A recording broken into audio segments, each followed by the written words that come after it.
Hello and welcome to the Vailrun Tapes. Every story here is true. It happened to a real person, and they wrote it down or said it out loud, so the rest of us would know. Tonight, I'll share a few of them with you. A lot of you come back here every night, and that means a lot to me. These stories stay with people. That's just what they do. Before we start, drop a comment and tell me where you're listening from tonight. I read all of them. And if you like these stories, a quick like and subscribe really help. Now get comfortable, take a slow breath, and let's begin.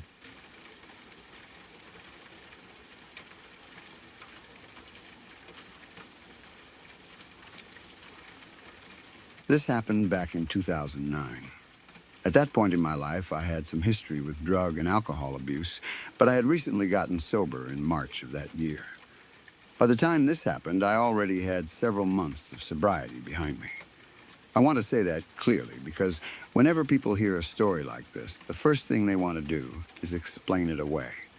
They ask if you were drunk, high, sleep-deprived, or on something that could make you see things. But none of that applied to me. I was sober. I was not using anything. I had never used hallucinogens, so that was definitely not a factor in what I saw. I was clear-headed, awake, and fully aware of what was happening. My dad, his girlfriend, and I had gone to Hawaii for a destination wedding. We were staying on the north shore of Oahu, just south of the Bonsai Pipeline. Being a surfer, I was beyond excited to be there. That area has a certain energy to it, especially if you love the ocean. The North Shore already feels like a place where the world is bigger than you. The waves, the open sky, the sound of the water, the warm air, the way the light changes near sunset. All of it feels almost unreal, even on a normal day. The house we stayed in was incredible in its own way. It sat right on the sand in front of the beach, and it had originally been a small, old airplane hangar that had been converted into a home. That made it feel unique, not like a hotel or a normal vacation rental. It had this open, odd, slightly rugged character to it. You could step outside and see the sand and ocean close by, and because we were right there on the beach, the whole place felt connected to the water. It was one of those settings where you think the trip is going to be memorable just because of where you are.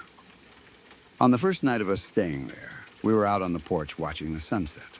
The sky was putting on one of those Hawaiian shows that almost does not look real. The sun was dropping, and the clouds were turning into these amazing colors. All soft oranges, pinks, golds, and purples shifting across the sky as the day faded. My dad and his girlfriend had a beer, and I drank my soda. It was calm, peaceful. Nothing about that moment felt strange or threatening. We were just sitting there, watching the sky change over the water. After a while, I started getting tired.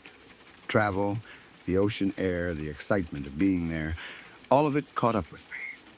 I decided to head inside and go to bed. I was not asleep yet, though. I started watching a little TV, just winding down, letting the night settle. I figured the evening was over. Then my dad called to me. He told me to come outside and look at what he was seeing. There was something in his voice that made me get up right away. It was not panic, exactly, but it was confused and serious enough that I knew he was not calling me out just to look at another pretty cloud. I walked back out to the patio. From there, we could see the sand and the ocean, maybe about 100 meters out. My dad and his girlfriend were standing now instead of sitting, both of them staring toward the sky with this perplexed look on their faces. That was when I saw the light. There was a bright red light in the sky over the water. The color was like a red stoplight, but brighter and more intense. It was not orange like a lantern or yellowish like a plane light. It was a solid, vivid red. At first, we thought it might be a flare. That seemed like the most reasonable explanation because there was a small fishing boat near the area where the light seemed to be coming from. If someone on the water had fired a flare, that would make sense. We were near the ocean. Boats have emergencies. Flares happen. But as the seconds passed, that explanation started falling apart. The light was not behaving like a flare. It was not rising or falling. It was not drifting. It was not pulsing in a normal way. It did not look like something burning out or floating on a parachute. It just hung there, completely still, bright red. Silent, it had no real movement, no flicker that felt like fire, no clear sign that it was something ordinary. We kept staring at it, trying to understand what we were looking at. Then I remembered that the rental house had a pair of binoculars near the front entrance. I do not know why I had noticed them earlier, but thank God I had. I ran inside, grabbed them, and bolted back outside. By the time I got back to the patio, my dad and his girlfriend looked even more stunned. Their jaws were basically dropped, and they were still locked onto the light. I lifted the binoculars to my eyes. What I saw through them shocked me. It was not just a red light. There was a black triangle-shaped object, simply hovering in the sky. The red light we had been seeing appeared to be on what I assumed was the front of the craft, because the shape seemed elongated in that direction, like the point of the triangle was facing us. It looked like the object was pointed directly toward us. The red glow was bright enough to be seen clearly with the naked eye, but through the binoculars, I could make out the dark triangular body behind it. I remember freezing for a second with the binoculars pressed to my face. My brain was trying to make it into something normal. A plane, a helicopter, a flare, a kite, a drone. Though this was 2009 and consumer drones were not what they are now. But none of those explanations fit. It was a black triangle hovering silently over the water with a bright red light at what looked like the front, pointed in our direction. I handed the binoculars to my dad. He looked through them and saw the same thing. That mattered to me. It was not just me. It was not my imagination. My dad saw it too. His girlfriend was there too. We were all witnessing the same impossible thing from the same patio on the north shore of Oahu. As I dropped the binoculars from my eyes and passed them to my dad, something else happened. Two more red lights appeared from the original single red light. One red light became three. Then it started moving. I have never seen anything move at a speed like that in my life. It went from a complete hover to a speed that honestly did not feel like it belonged to this world.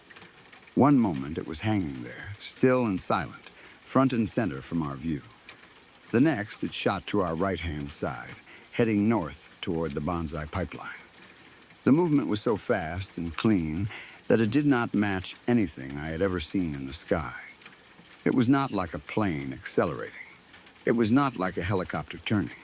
It did not struggle against gravity or air. It just moved. The speed was one of the things that made me believe we were looking at some kind of UFO. But the strangest part was the sound, or really, the lack of sound. It was completely silent. That still bothers me more than almost anything else. I have been to air shows before. I have seen different kinds of aircraft move at different speeds, both close and far away. Planes make noise. Jets make noise. Helicopters definitely make noise. Even when something is high enough that the sound takes a second to reach you, there is usually something. A roar, a rumble, a chop, a whine, a vibration in the air. But this object was close enough for us to see clearly, and it moved incredibly fast with zero sound. Nothing, no engine, no sonic boom, no rush of air, no hum, just silence. We were absolutely stunned. All three of us stood there trying to process what we had just seen. The object shot toward the clouds above the bonsai pipeline, and then it seemed to hide itself in the large, fluffy Hawaiian clouds. But it was not really hiding. because the red lights suddenly became so bright that they lit the clouds from inside. The clouds glowed bright red, like the object had exploded light into them. It looked like a red light explosion pulsing through the cloud cover. For a moment, the whole area of cloud lit up in this impossible red color.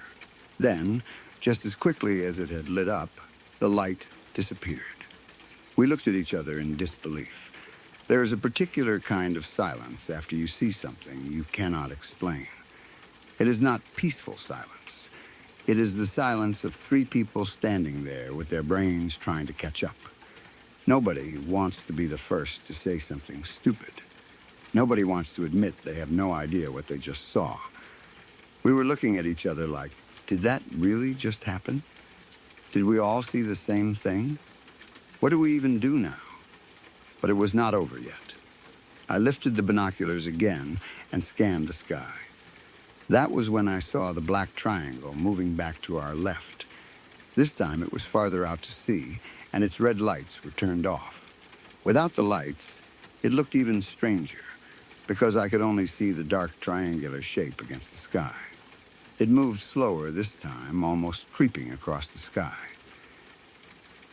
After that explosive burst of speed, the slow movement felt deliberate, like it was cruising or repositioning itself. Then it began leaving. And when I say leaving, I mean it looked like it was leaving our atmosphere. That sounds dramatic, but I do not know how else to describe it. It angled upward and moved away in a way that felt different from a plane heading off into the distance. I brought the binoculars up one last time, trying to understand what I was seeing, and that was when things became even stranger. I saw what looked like about 7 black triangles. They were just leaving. No lights, no sound, all moving at unbelievable speed.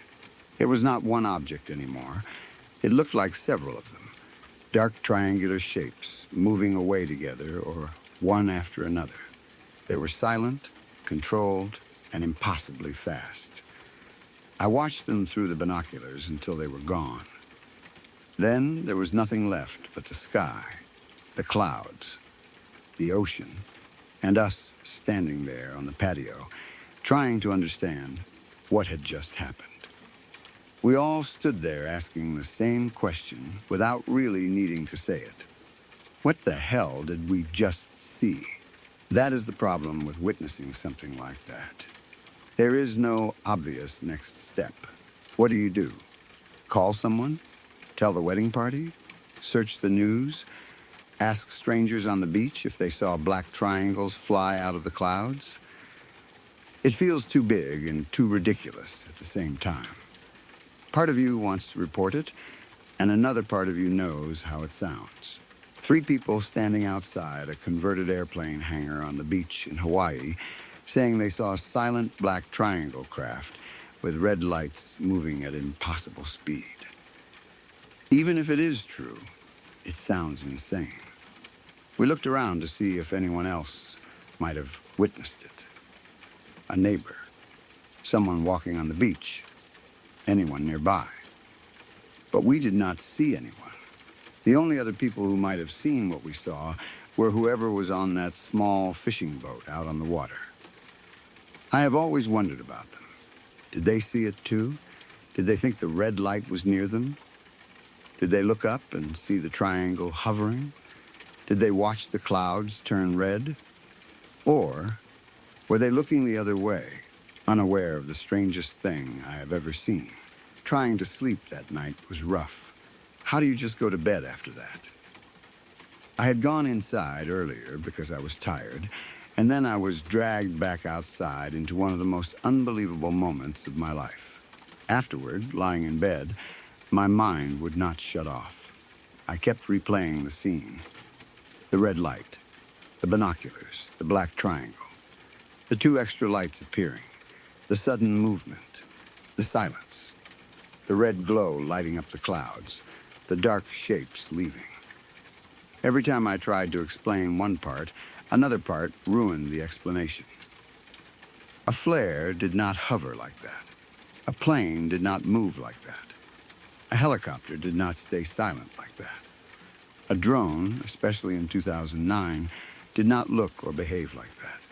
Military aircraft was the closest practical idea, but even then, what kind of craft moves from a hover to that speed in silence, then lights up clouds red, and leaves with several other black triangles? And if it was military, why over the North Shore near civilians? Why with bright red lights? Why no sound? Why no visible, conventional movement? Every explanation felt too small for what we had seen. After the trip was over and we got back to California, I only told a few people about it. Even then, I was careful. People do not know what to do with stories like this. Some will believe you right away because they already believe in UFOs. Others will laugh or look at you like you are exaggerating. Some will try to find explanations you already considered in the first 5 minutes after seeing it. And some will quietly judge you, assuming you were drinking or high or confused. That is why I always mention my sobriety and the fact that I never used hallucinogens. I know what I saw was not caused by drugs. I know I was not drunk. I know I was not alone. 3 of us saw it. That is what keeps the memory solid. My dad saw it. His girlfriend saw it. I saw it. My dad still clearly remembers it too, even though I rarely bring it up anymore. It is not the kind of thing we talk about casually all the time. There is something almost uncomfortable about revisiting it because nothing ever comes from it. We do not get answers. We do not get proof. We just return to the same memory and the same impossible details. But every time I think about it, I am back on that patio in Hawaii. The sun has just set. The sky is still glowing with the last colors of the day. The ocean is out in front of us. A small fishing boat is on the water. My dad and his girlfriend are staring at a bright red light in the sky. I run inside for binoculars, come back out, and look through them to see a black triangle hovering silently, pointed toward us. Then more red lights appear, and the object moves faster than anything I have ever seen, without making a sound. Then the clouds turn red. Then the lights vanish. Then more black triangles leave the sky. I have seen many strange things in my life, but nothing has ever come close to that. It was not a shadow in a dark room or a sound in an old house. It was not something I saw for half a second and could blame on bad lighting. It happened in front of 3 sober, awake adults out over the ocean through binoculars in a place where the sky was open enough for us to watch it move. I still do not know what we saw. Maybe it was some advanced military technology. Maybe it was something natural that looked artificial, though I cannot imagine what. Maybe it was something not from here. I do not know. I am not going to pretend I have the answer. All I know is that in 2009, on the north shore of Oahu, just south of the Bonsai Pipeline, I watched a silent black triangle with red lights hover over the ocean, move at impossible speed, light up the clouds, and then vanish with several others into the sky. By far, it is the strangest thing I have ever seen in my entire life.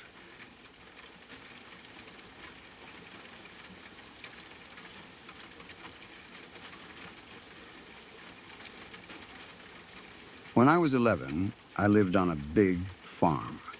It was the kind of place where a kid could disappear outside for hours and still technically be on the property. We had a lot of pasture land, wide open stretches of grass, old fence lines, a creek that cut through part of the land, and enough trees and brush to make the whole place feel like a private wilderness. To me, it was perfect. I spent as much time outside as I could, exploring trails, fishing, catching crawdads, turning over rocks, walking through the pasture, and following the creek, just to see where it went. At that age, I felt like I knew the land better than anyone. I had my usual paths, my shortcuts, my favorite spots by the water, and the places where I knew I could find crawdads hiding. I knew where the ground got soft after rain. I knew where the grass grew tall. I knew which trees made good landmarks and which parts of the creek were deep enough to fish. It was not just a farm to me. It was my world. Because I spent so much time out there, I was used to animals. Farms are never as empty as they look. There were birds, rabbits, snakes, deer, raccoons, possums, stray cats, dogs, and all kinds of things moving through the grass and trees. Sometimes you would hear something run before you saw it. Sometimes a bird would explode out of a bush and scare you half to death. Sometimes you would see eyes in the dark from an animal hiding in the brush. That was normal. I was not a kid who panicked every time something rustled. But one day, something happened that felt different from the second it started. I was walking down my usual path to cut down to the creek. It was a path I had taken many times before, probably without thinking much about it. I was just heading out like I always did, expecting another normal day of exploring, fishing, or messing around by the water. There was nothing unusual at first. The farm was quiet in the normal way, with wind moving through the grass and the sounds of insects and birds around me. I was comfortable there. I had no reason to be afraid. Then, all of a sudden, I felt like something was watching me. It hit me before I saw anything. It was not a thought exactly. It was a physical feeling. The hair on my arms and the back of my neck stood up. My body reacted before my brain understood why. I stopped walking and felt that old, deep instinct people talk about, the one that tells you something has its eyes on you. It was not like being nervous in the dark or imagining something in the bushes. This was immediate and sharp. I knew something was there. I looked around, trying to find the source of the feeling. Then I looked up at the big tree in front of me. On a thick, flat branch, I saw eyes. For a second, that was all I could focus on. Just the eyes looking back at me from the tree. They were fixed on me, steady and aware. Then the shape around them became clearer. It looked like a cat, but much bigger than any cat I had ever seen. Bigger than a dog. Long body, strong shape, and a long tail stretched behind it. It was lying or crouched on the branch in a way that made it seem almost unreal, because I had never seen anything like it in our trees before. I froze, every part of me locked up. I could not speak. I could not move. I just stared at it, and it stared back at me. My brain was trying to make it into something familiar, something safe, but nothing fit. It was not a house cat. It was not a bobcat, like I might have imagined from pictures or stories. It was too big. It was not a dog, obviously, because it was in a tree and shaped like a cat. It had that long tail, and the size of it made my stomach drop. It was above me. That was the worst part. I had been walking under or near that tree, completely unaware that something large was sitting up there watching me. If I had not felt that sudden warning and looked up, I might have kept walking right past it. I might have gone directly beneath it. At 11 years old, I did not fully understand predator behavior, but I understood enough to know that being under a huge cat in a tree was not a good place to be. For what felt like forever, neither of us moved. I could not tell whether it was deciding what to do or simply watching me pass through its space. It did not hiss. It did not growl. It did not jump. It just stared. That stillness was terrifying in a different way. If it had run away, I would have been scared, but relieved. If it had made noise, at least I would have known it was reacting. But the silence made it feel controlled, like it was the one making decisions and I was just standing there, waiting for the outcome. Finally, something kicked in. I ran. I ran about a quarter-mile back home as fast as I could. I do not remember thinking through the route. I just remember my body choosing escape. I tore back up the path, across the farm, away from the tree and whatever was sitting in it. I kept expecting to hear it behind me, to hear something heavy hit the ground or come through the brush after me. I did not look back.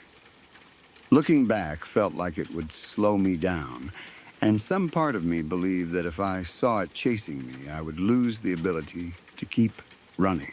By the time I got home, I was terrified and babbling about a huge cat. I must have sounded completely wild.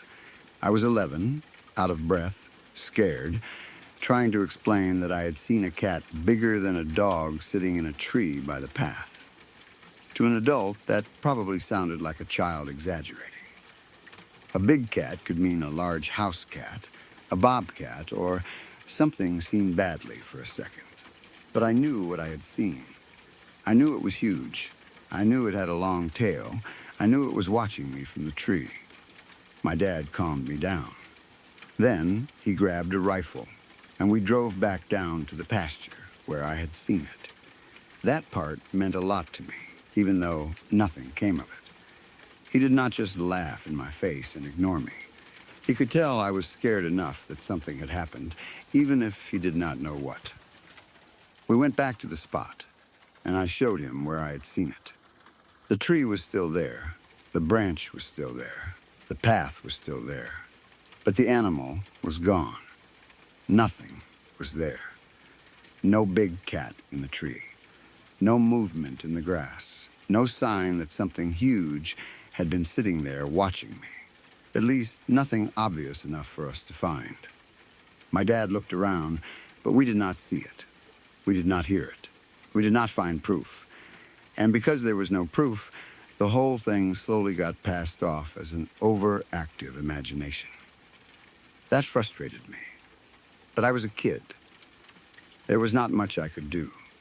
I knew what I saw, but knowing something does not matter much when you cannot prove it. Adults have a way of explaining children's fear in the easiest possible terms. Maybe I saw a regular cat and thought it was bigger because I was scared. Maybe I saw a dog moving through the branches, though that made no sense. Maybe I saw a shadow. Maybe my imagination filled in the rest because I was alone near the creek. Those were the kinds of explanations people leaned toward. But I knew. I had frozen under that tree. I had seen the eyes. I had seen the size of the body and the long tail. I had felt that awful instinctive warning before I even looked up.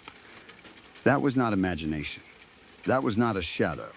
That was not a child making something up for attention. I had been scared in a way I had never been scared on that farm before. And after that, the land did not feel quite the same. It took me some time before I went back down there. For a while, I avoided that path. The creek had always felt like my place, but after seeing that animal, the route to it felt different. Every tree became something to check. Every thick branch looked like it could be holding a shape. Every time the hair on my neck prickled, I remembered those eyes. Eventually, I did start going back, but I was careful. Usually, I made sure the dogs were with me. Having dogs nearby made me feel safer, even if I did not know what they would actually do against something that big. At least they would hear or smell something before I did. At least I would not be alone. A few years later, we heard that someone had shot a mountain lion with a radio tracker on it about 2 miles south of us. When I heard that, everything in me went cold because it confirmed what I had known all along. A mountain lion. Close enough to our farm that it could easily have been the same one or another one passing through the area. And it had a radio tracker, which meant someone, somewhere, knew it existed, even if people in the area were being told otherwise. For years, the state continued to deny the existence of mountain lions there. That was what made the whole situation even more frustrating. People would report sightings, and officials would say there were no mountain lions in the area. But later, As trail cameras became more common, the truth became harder to deny. Photos started showing what people had been seeing all along. Mountain lions were not some impossible fantasy. They were out there. Maybe not everywhere, maybe not in huge numbers, but they existed. And they were moving through places people had been told they did not live. That made me think back to the day I was 11. I had not imagined it. I had not exaggerated a house cat. I had seen a mountain lion in a tree on our farm, and I am thankful it left me alone that day. That thought still hits me. I was a child, alone, walking down a familiar path with no idea that a large predator was above me. It could have ended differently. I do not know whether it was hunting, resting, passing through, or simply watching me because I had wandered too close. Maybe it had no interest in me. Maybe I was lucky that I froze instead of walking underneath it. Maybe running was the wrong move and I was lucky it did not chase. I do not know. I only know that it watched me. I ran, and I got home safely. People who have never had that feeling might not understand how it stays with you. It was not just seeing an animal. It was being seen by one. There is a difference. When you spot wildlife from a distance, you are the observer. But that day, I realized I was the one being observed first. The mountain lion knew I was there before I knew it was there. It had the advantage. It had the height, the cover, and the silence. I was just a kid on a path, walking into its view. Even now, I still look up into trees. It is not something I do dramatically. I do not walk around terrified all the time. But that experience changed the way I move through wooded places. Most people look ahead or down at the trail. I look up too. I check branches. I scan places where something could be lying still and watching. It became a habit because of that day. Once you have seen a huge cat perched above you, you never fully trust trees the same way again. The farm itself is tied to some of my best childhood memories. The creek, the crawdads, the fishing, the long hours exploring, all of that was part of growing up. But that one moment added a shadow to it. It reminded me that nature is not just a playground. It is alive, and sometimes it is watching. As kids, we feel invincible on land we know well. We think because we have walked a path 100 times, nothing unexpected can happen there. But the land does not belong only to us. Other things move through it. Quiet things, powerful things, things that do not care whether we believe in them. I think about how easily the sighting was dismissed at first. If that radio-tracked mountain lion had not been shot nearby years later, maybe people would still say I had imagined it. Maybe even I would have wondered sometimes if my memory had grown bigger over time. But hearing that there really had been a mountain lion close to us gave me a strange kind of relief. Not because I wanted the animal dead, but because it proved the possibility. It proved that what I saw was not impossible. It proved that an 11-year-old kid running home terrified and babbling about a huge cat may have been telling the truth. And I was. I saw a large cat with a long tail on a thick branch in front of me. It was bigger than any dog I knew, and it was watching me. I froze, then ran home. My dad came back with me and found nothing, so people passed it off as my imagination. Years later, a mountain lion with a radio tracker was shot only 2 miles south of us, even though the state denied mountain lions were in the area for a long time afterward. I know what I saw. I also know how lucky I was. That animal could have done whatever it wanted, and instead, it let me run. Maybe I surprised it. Maybe it was not hungry. Maybe it saw me as too much trouble. Maybe it was only passing through. Whatever the reason, I made it home, and that is enough. But even now, years later, whenever I walk near woods or pasture land, I still catch myself looking up into the trees. Because sometimes what is watching you is not in the bushes. Sometimes it is above you, silent and still, waiting on a branch.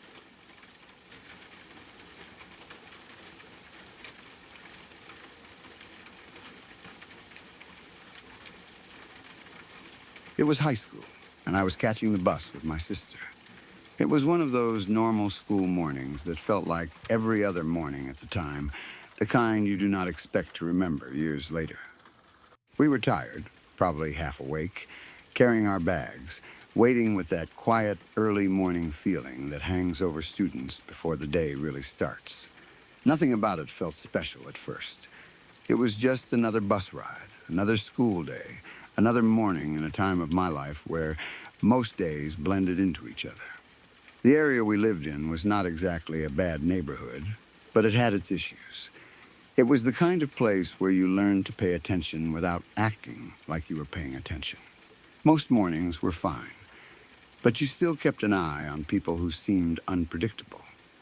You noticed who got on the bus, who sat where, who looked like they were having a rough morning, and who might be better left alone.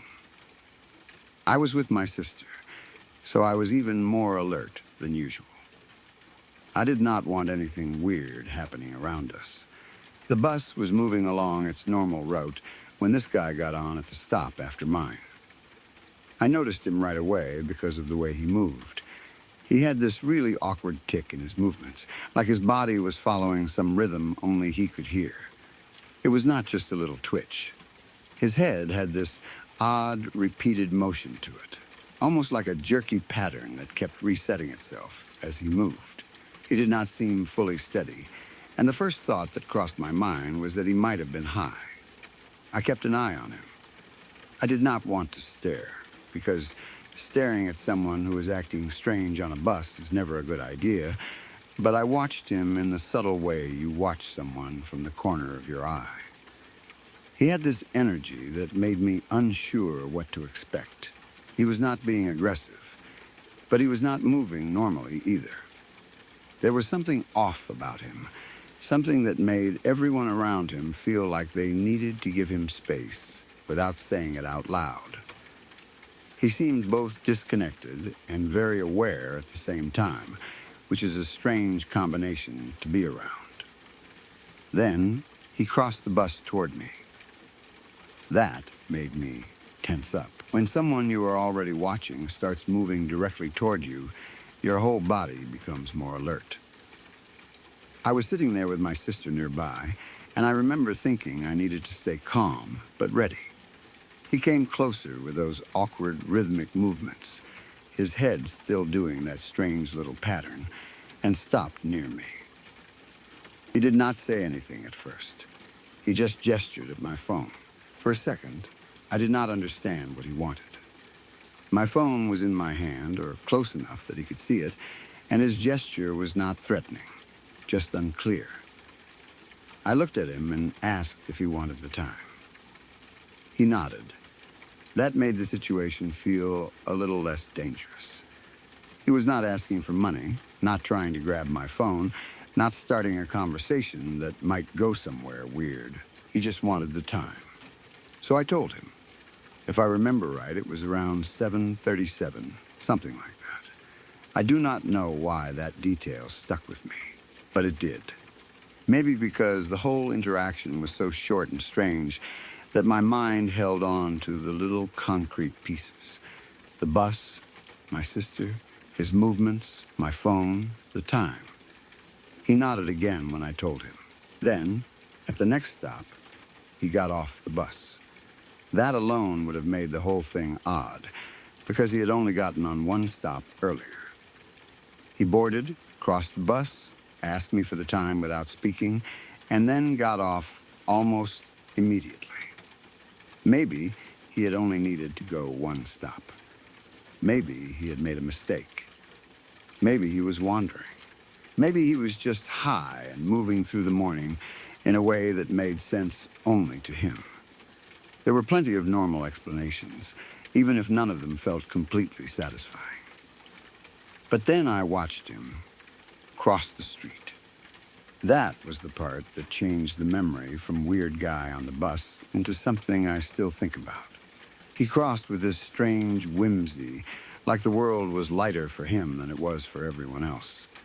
His awkward tic was still there, his head still moving in that rhythmic way, but his body suddenly seemed almost playful. He took this long jump as he crossed, an oddly graceful leap that looked out of place with everything else about him. It was not a normal step.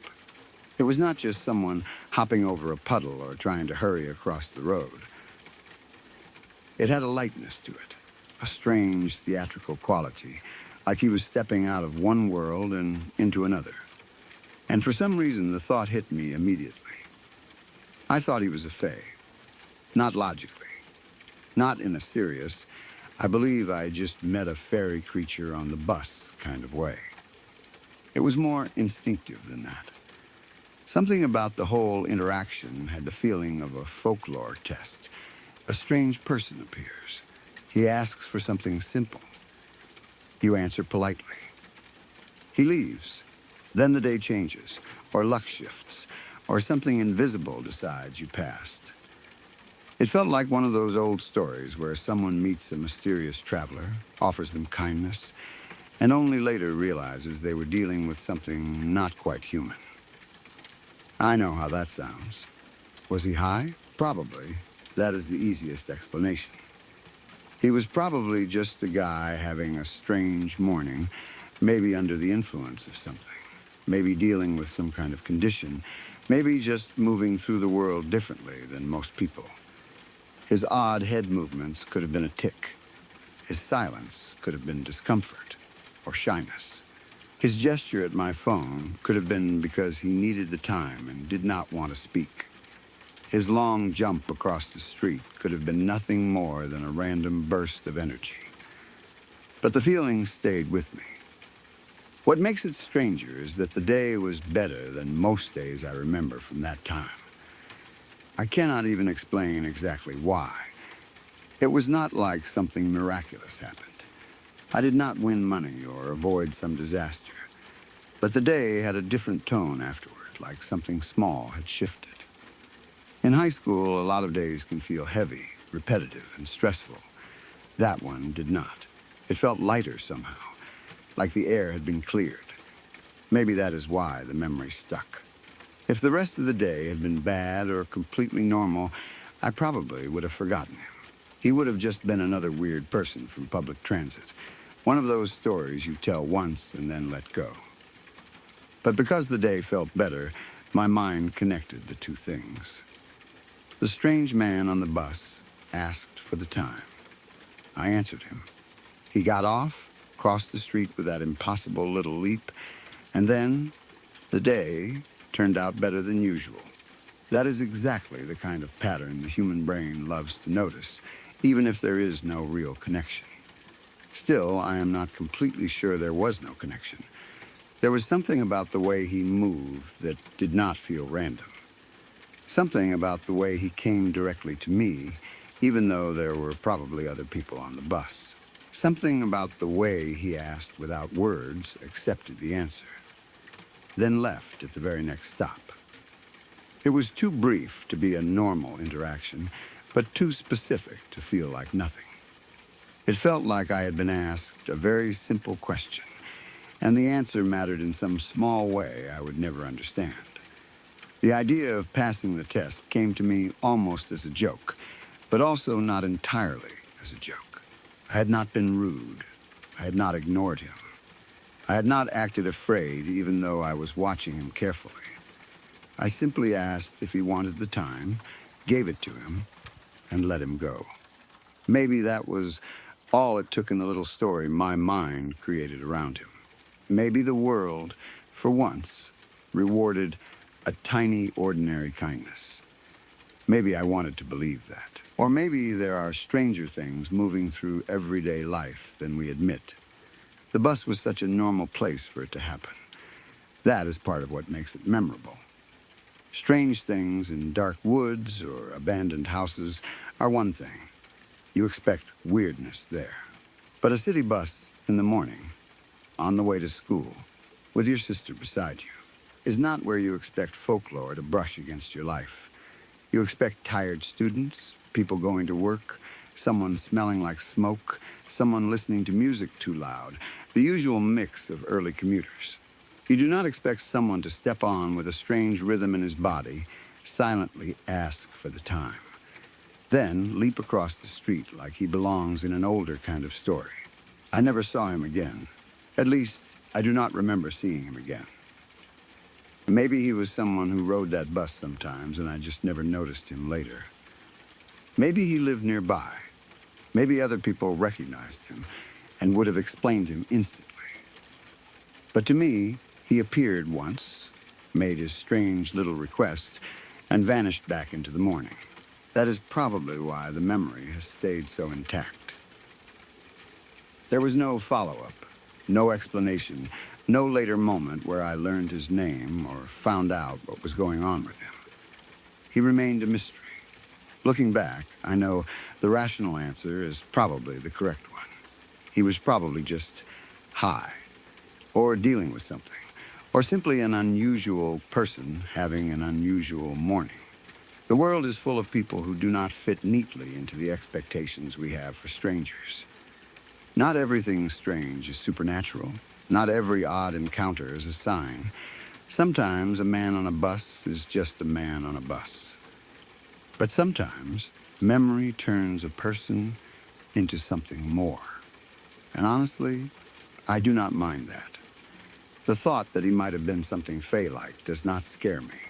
It makes the memory feel oddly magical. Not everything unexplained has to be terrifying. Some strange moments just leave you with a feeling that the world is a little wider than you thought. That day, for a few minutes, the ordinary morning bus route felt like it had opened into something else. I was still a student going to school with my sister. The bus was still the bus. The neighborhood was still the neighborhood. But this strange man moved through it like a character from a hidden story. He asked for the time. I gave it to him. He nodded, stepped off the bus, crossed the street with that weird, whimsical jump, and disappeared into the day. Was he high? Probably. But that day was better than most I remember from that time. So, I am not sure. Maybe it was coincidence. Maybe I just needed a strange little moment to make the morning feel different. Maybe being kind to someone odd made me feel better without realizing it. Or maybe, in some tiny way I will never be able to prove, I really did pass a test. I still like to think about it that way.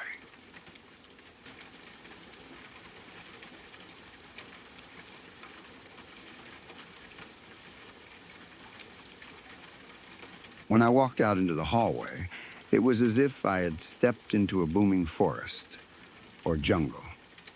That is the only way I can describe it, because it did not sound like anything that should have been inside a house. 1 second, everything around me was normal and quiet, the way a house usually is when it is late and everyone is asleep. Then I opened my bedroom door and stepped into the hallway, and suddenly the entire space seemed alive with sound. It was not a faint noise coming from far away. It was not the kind of sound you can easily blame on a TV left on somewhere or a video playing from another room. It was loud, full, and surrounding, like I had stepped through the door of my room and into the middle of a forest at the brightest part of the morning. All I could hear was birds singing and trees moving in the wind. It was so clear that I could almost picture it. Birds calling from different directions, some closer, some farther away. Leaves rustling and shifting.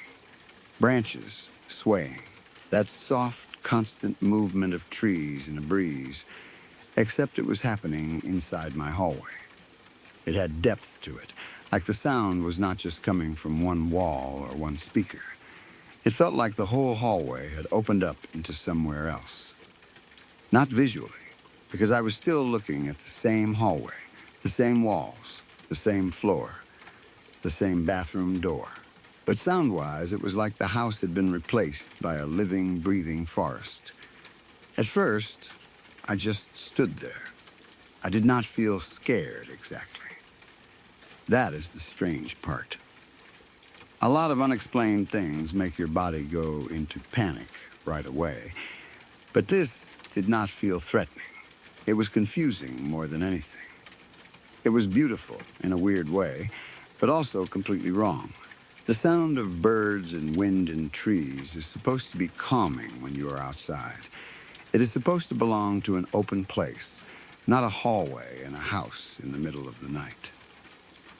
Hearing it there made my brain struggle to understand what was happening. I looked around, trying to figure out where it could be coming from. There was no obvious source. No open window nearby. No phone playing nature sounds. No television. No radio. No fan making a strange noise. It was not the sound of plumbing or air moving through vents. It was too detailed for that. I could hear the birds as birds. I could hear the trees as trees. It sounded like a real outdoor place. Like if I turned a corner, I might see sunlight coming through leaves instead of the same dark hallway I knew. I had to use the bathroom, so after standing there for a moment, I stepped inside and closed the door behind me. The sound was still there. Even with the bathroom door closed, I could hear nothing but that forest. Birds singing, trees swaying, wind moving through leaves. I stood there doing what I had come to do, but my mind was completely focused on the sound. I kept listening, waiting for it to fade or shift into something I could recognize. Sometimes when you hear something strange, your brain eventually catches up and says, oh, that is the pipes, or that is someone outside, or that is a neighbor's TV. But this never turned into anything normal. It stayed exactly what it sounded like, a forest. The bathroom itself felt normal. That made it even stranger. I was standing in a familiar room with familiar walls, using the same sink, same mirror, same light, same door. Nothing looked different. But the sound made the whole place feel like it did not match itself. My eyes were telling me I was indoors. My ears were telling me I was surrounded by trees.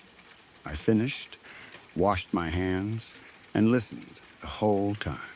The water from the sink made its own normal sound, but behind it, around it, through it, the forest was still there. It did not stop because I closed the bathroom door. It did not get quieter in a way that made sense. It filled the space like it belonged there. I remember thinking that maybe when I opened the bathroom door again, the sound would be gone. Maybe it was one of those odd moments that lasts only long enough to make you question it, then disappears the second you try to investigate. I almost expected the hallway to be silent again, but when I opened the bathroom door and stepped back into the hallway, it was the same. Birds singing, trees swaying, that soft rush of wind through leaves. It was as if the hallway had remained connected to that impossible place while I had been inside the bathroom. I stood there again, just taking it in. At that point, I was less scared than amazed. There was no part of it that made sense, but it also did not feel evil or aggressive. It felt like I had accidentally stepped into some kind of overlap, like two places were occupying the same space for a few minutes. My hallway was still there, but so was the sound of a forest. I stayed there for a moment and soaked some of it in. I know that may sound strange. Most people might run back to their room or start searching for a source. But the sound was so full and so peaceful in its own impossible way that I just stood there and listened. I did not want to interrupt it. I did not want to break whatever was happening.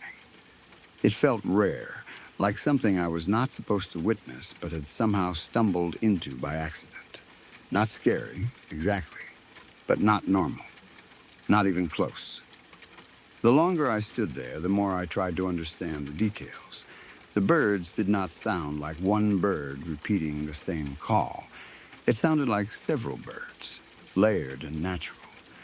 The trees did not sound like static or white noise. They sounded like branches and leaves, shifting in a breeze. There was a sense of space in it, like I could hear distance. That was what made it so hard to explain later. A random noise can be mistaken for something else. A full environment is different. I thought about whether there could have been a speaker somewhere. Maybe someone in another room was playing nature sounds. Maybe a phone had started a sleep app or a meditation track. Maybe a TV had somehow turned on to a nature documentary. But none of that fit. The sound was only in the hallway and bathroom. It did not feel like it was coming from one direction. And when I later pressed my ear to my bedroom door, there was nothing. That is what made the whole thing even stranger. After standing there for a while, I made my way back to my bedroom. As soon as I went into my room and closed the door behind me, everything went silent again. Dead silence. Not quieter. Not muffled. Gone, the birds stopped. The trees stopped. The wind stopped. The entire forest disappeared as if it had never been there. My room was exactly as quiet as it had been before. That sudden change made my stomach drop a little, because it proved the sound was not just something playing through the house.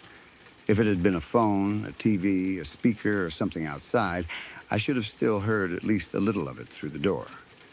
But the moment I closed my bedroom door, the sound vanished completely. I pressed my ear against the door. Nothing silence. That was the part that made me question everything.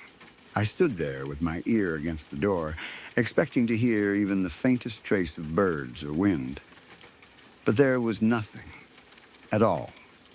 Just the normal quiet of the house. If the hallway had truly been filled with that sound seconds earlier, why could I not hear it now through a closed bedroom door?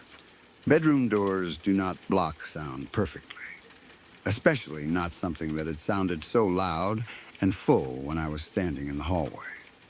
But there was no trace of it. I opened myself up to every normal explanation I could think of, because that is what people do when something does not make sense. Maybe I had been half asleep. Maybe I was still dreaming while walking. Maybe my brain had created the sound because I was tired. Maybe there was some strange acoustic effect from outside that only reached the hallway and bathroom. Maybe birds really were making noise outside, and the house somehow carried it through the walls in a weird way. Maybe the wind outside sounded like trees, and my mind filled in the rest. But none of those explanations really worked. For one thing, the sound was too clear. It was not like hearing faint birds outside through a window. It was immersive. It surrounded me. For another, it disappeared completely when I closed my bedroom door, even though I had just been standing in the hallway hearing it loudly. And if it had been coming from outside, why would it only exist on the other side of my bedroom door? Why would the bathroom with the door closed still be full of it, but my bedroom become silent the second I stepped inside? I went to bed wondering what the hell had just happened. I lay there in the quiet, listening for the sound to come back. It did not. My room stayed silent. The hallway stayed silent, at least from what I could hear. That made the experience feel even more unreal, like I had stepped out of my room at the exact moment some strange doorway was open, and then stepped back in after it closed. I did not know whether to feel lucky, confused, or unsettled. It was not scary in the traditional way. I did not see a figure. I did not hear footsteps. Nothing touched me. Nothing whispered my name. There was no feeling of danger. But it was still deeply strange, and sometimes strange can stay with you longer than fear. Fear makes sense when there is something frightening in front of you. This did not make sense at all. It was beautiful and impossible at the same time, and that made it harder to forget. I keep thinking about the contrast. Inside my bedroom, silence. Outside my bedroom, a living forest. Inside the bathroom, still the forest. Back into the hallway, birds and trees again. Back into my room, silence. It was so specific, so contained, that it felt almost like the hallway was not the hallway for a few minutes. Or maybe it was the hallway, but some other place was bleeding through into it. I do not know if there is a word for something like that. It was not exactly paranormal in the ghost sense. It was not a haunting, at least not like the usual stories. It felt more like an overlap of places, like some piece of a forest had been playing in the air, where a hallway should have been. Maybe it was a memory of somewhere. Maybe the house had once stood where trees were. Maybe the land had held something before the walls were built. Maybe I just heard something my mind could not place, so it turned it into birds and wind. I have no way to prove any of it. All I know is what I experienced. I walked out into the hallway and heard a loud, full forest or jungle around me. I went into the bathroom, closed the door, and still heard it. I washed my hands, stepped back out, and it was still there. I stood in the hallway and listened to birds singing and trees moving in the wind. Then I went back to my bedroom, closed the door, and the sound disappeared into complete silence. When I pressed my ear to the door, there was nothing. I went to bed that night with no answer. Not scared, exactly. Just completely unable to explain it.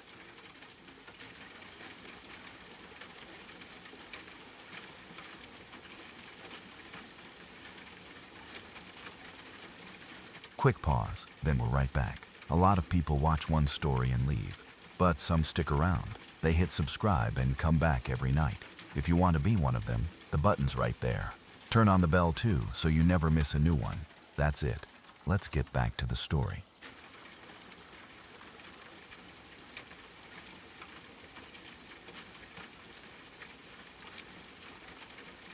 I had a radio that had 2 knobs on it. It was not some fancy modern device with a touchscreen, remote control, timer, alarm setting, or anything complicated like that. It was simple. One knob controlled the volume, and the other knob tuned the radio station. That was all there was to it. The volume knob was the important one in this story, because it worked in a very clear, physical way. If you turned it to the left, the volume went down. If you kept turning it far enough to the left, the radio shut off completely with a loud, audible click. If you turned it to the right from the off position, it clicked back on, and then the farther you turned it to the right, the louder the volume became. It was not a button that could be lightly bumped. It was not some digital setting that could glitch and suddenly change on its own. It was a knob. You had to physically grip it and turn it. There was resistance to it, and the click, when it turned on or off, was obvious. To get the radio from off to full volume, you had to deliberately turn the knob all the way to the right. That detail matters, because what happened with that radio was not something I could easily explain away. At the time, we were living in a house where a lot of strange things happened. We lived there for 4 years, and during those 4 years, we experienced more unexplained activity than we ever had before or after. Before moving into that home, I did not have a history of paranormal experiences. I was not someone who saw ghosts everywhere or heard a noise and immediately called it supernatural. After we moved out, the activity stopped. That house was the only place where things like that happened to us, and they happened often enough that by the end, the fear had worn down into exhaustion. I have always considered myself a skeptic when it comes to paranormal things. I like practical explanations. I would rather believe a floorboard creaked because the house was old than because something invisible stepped on it. I would rather believe a door moved because of a draft than because something pushed it. I do not jump to ghost stories easily. Even while living in that house, I tried to explain everything logically first. Sometimes I could. Most houses make sounds. Pipes can knock. Heat and cold can make wood shift. Electrical issues can happen. People can misremember things, especially at night. But the radio stumped me. The first time it happened, it was the middle of the night. The house was quiet, and everyone was asleep. Then, suddenly, the radio blasted on at full volume. Music filled the room so loudly that it ripped us straight out of sleep.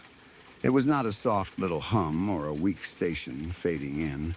It was blaring, like someone had turned the knob all the way to the right and decided the whole house needed to wake up. When you are asleep and music suddenly explodes into the room, there's a moment where your body reacts before your mind understands. Your heart kicks. You sit up too fast. The darkness around you feels wrong because sound has entered it violently. For a second, I did not even know what was happening. Then I realized it was the radio. I got up and turned it off. The knob had to be turned back to the left until it clicked off. That made the situation even stranger.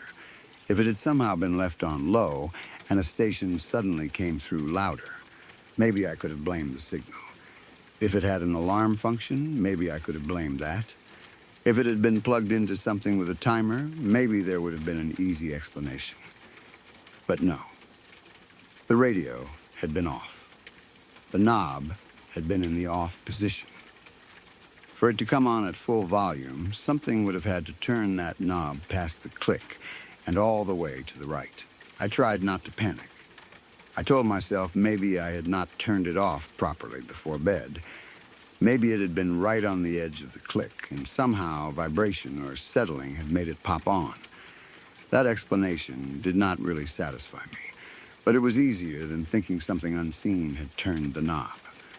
So I turned it off, went back to bed, and tried to sleep. Then it happened again. The radio turned on in the middle of the night, full blast. The music was loud enough to wake everyone, loud enough to make the room feel invaded. I got up again, annoyed and unsettled, and turned the knob back to the left until it clicked off. I checked it more carefully this time. I made sure it was actually off. I made sure the knob was not loose. I made sure it was not sitting halfway between off and on. It was off. But on other nights, it kept happening. Sometimes it would come on at full volume several times in the same night. Not during the day, only at night. That became one of the details that bothered me most. If it were an electrical problem, why did it not happen at random times? Why did it not turn on in the afternoon while people were awake? Why did it not happen while we were in the room, able to watch it? Why only in the middle of the night, when the house was dark and everyone was trying to sleep? Every time it happened, I would get up, turn it off, and go back to bed. And every time, I became more irritated and more confused. At first, it was scary. Then it became frustrating. There is something almost insulting about being woken up repeatedly by something you cannot explain. The first time, your mind goes straight to fear. By the fifth or sixth time, you are tired, angry, and standing in the dark thinking, "Are you serious right now?" That is how that house made us feel after a while. It did not just scare us. It wore us down. The only real solution was to unplug the radio. That was the only way to stop it. Turning the knob off was not enough, because somehow it would come back on again. But once the cord was unplugged from the wall, there was nothing for it to do. It could not click itself on. It could not blast music through the house. It just sat there, dead and silent. That was the solution we eventually accepted, even though it did not answer the question of how it had been happening in the first place. What bothered me so much was how mechanical the whole thing was. A lot of paranormal stories involve lights flickering, TVs turning on, doors creaking, or footsteps in hallways. Those things can be explained away sometimes. Electrical issues, drafts, settling, animals, neighbors, bad wiring. But this radio required a physical action. The knob had to be turned. not just a little. It had to be turned from the off position, past the click, and then far enough to reach full volume. That is what I kept coming back to. How does that happen by itself? I thought about vibrations. Maybe something shook the table. Maybe a truck passed by outside. Maybe the house shifted. But no vibration would grip a knob and rotate it. I thought about a defect inside the radio. Maybe the internal switch was faulty. But even if the switch somehow clicked on electrically, that still would not explain the volume being at full blast if the knob was not turned all the way up. I thought about animals, but there was no sign of anything knocking into it, and again, an animal bumping a knob once is one thing. Repeatedly turning it on at full volume in the middle of the night is another. I wanted a normal explanation, because I did not want the alternative. But in that house, normal explanations became harder to hold on to. Many more unexplained things happened there over the 4 years we lived in it. The radio was not the only strange thing, just the one that annoyed and perplexed me the most. Other things happened often enough that the house developed a reputation with us. We knew something was off about it. I am not saying every single sound was paranormal, but there were too many incidents that did not fit. Too many moments where people saw, heard, or felt things that should not have been happening. The radio stood out because it was so direct. It felt like something was messing with us. Not in a violent way, not in a dramatic horror movie way, but in a way that was almost childish. Like something new, the loud music would wake us up and make us angry. It would wait until the house was quiet and then suddenly blast the radio at full volume, forcing someone to get out of bed and shut it off. Then, sometimes after everyone had calmed down and tried to sleep again, it would happen again. That kind of repetition starts to feel intentional after a while. I remember lying in bed after turning it off and listening to the silence. The silence in that house was never really peaceful. It always felt like something was holding its breath. I would stare into the dark, waiting, wondering if the click would come again. That click became part of the fear. The radio did not just fade on. It clicked. That audible switch from off to on was like a tiny announcement in the dark, followed by the sudden blast of music. Even now, I can still remember how unnatural it felt to hear that sound when no one was near it. The house changed us in small ways. At first, every strange thing made us jump. Then, we started getting used to it. That is a weird thing to say, but it is true. When you live with constant, unexplained activity, you cannot stay terrified all the time. Fear takes too much energy. Eventually, annoyance takes over. Something would happen, and instead of screaming, we would sigh. Instead of running out of the room, we would complain. It became part of daily life in the worst way. By the end, we were not even scared anymore. We were just annoyed. That might be the strangest part of all. People think if they lived in a haunted house, they would be terrified every second. Maybe at first. But after 4 years, if whatever is there does not hurt you, but keeps messing with things, the terror becomes frustration. You still do not understand it. You still know it is wrong. But you are also tired. You have work, school, chores, sleep, and normal life to deal with. You cannot spend every night in full panic because a radio turned itself on again. So you unplug it and move on. Still, the radio has stayed in my mind more than most of the other things. Maybe because it was so simple. Maybe because the mechanics of it were impossible for me to ignore. A volume knob turned left, lowered the sound, and shut the radio off. Turned right, it clicked, on, and got louder. That was it. There was no mystery to how it was supposed to work. And yet, in that house, in the middle of the night, It would turn on by itself at full volume. I still do not know how. I can say faulty wiring, but that does not turn a knob. I can say old equipment, but that does not explain the click and the volume. I can say someone else did it, but everyone was asleep, and it happened too many times. I can say maybe I misremembered turning it off, but I checked it carefully after the first few times. I can say maybe there is some explanation I never found, and maybe there is. But I lived through it, and I know how deliberate it seemed. The radio never did that before that house, and nothing like it happened after we left. That matters to me. If the radio itself had been the problem, it should have acted up anywhere. But it was only there, in that house, during those 4 years, and only at night. Once we were away from that place, the kind of activity we had lived with stopped. It was like the house had been the source, not the objects inside it. I have never been someone who wants to believe in ghosts. I did not move into that house looking for a story. I did not want to be convinced.